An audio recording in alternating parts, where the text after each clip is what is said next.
Prime Minister Boris Johnson left intensive care on Thursday evening as he continues to recover from COVID-19, but he remains under close observation in hospital, his office said on Thursday.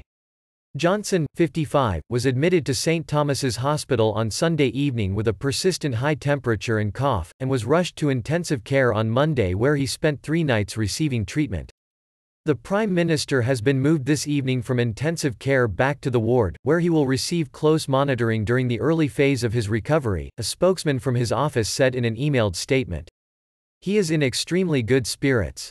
Johnson was the first world leader to be hospitalized with the coronavirus, forcing him to hand control of the world's 5th largest economy to Foreign Minister Dominic Raab just as Britain's outbreak approaches its most deadly peak. Raab tweeted that the improvement in Johnson's condition was the news we all wanted to hear. U.S. President Donald Trump described it as great news. Johnson's ongoing recovery prompted a small rise in the value of sterling against the dollar GBP equals. However, the government statement did not give any details on when Johnson may be able to resume leadership, and Raab, speaking before the latest announcement, had stressed the importance of allowing the Prime Minister to focus on recovery. No further updates on Johnson's health were expected on Thursday. Raab is deputizing for Johnson during the most stringent shutdown in Britain's peacetime history. Earlier he told a news conference it was too early to end the lockdown because Britain had not reached the peak of the outbreak yet.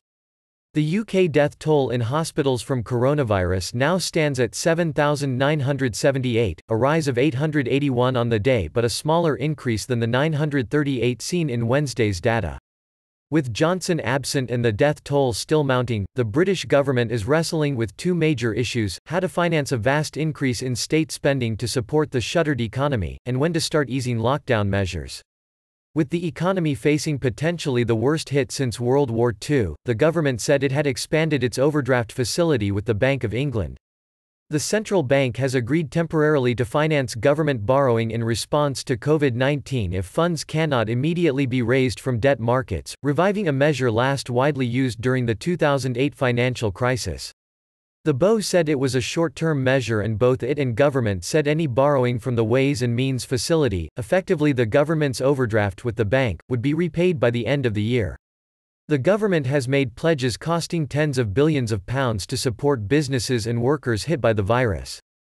On Thursday, the government said an additional 1.2 million claims for welfare payments had been filed since March 16. Raab said the peak of the virus outbreak had yet to be reached and that the government would not be able to say more about the duration of the lockdown until late next week, once experts have had chance to analyze data on how well it is working. It was introduced last month. The measures will have to stay in place until we've got the evidence that clearly shows we've moved beyond the peak, he said. While Johnson's condition was improving, the likely length of his recovery remained unknown, with some political commentators saying there was a power vacuum in his absence.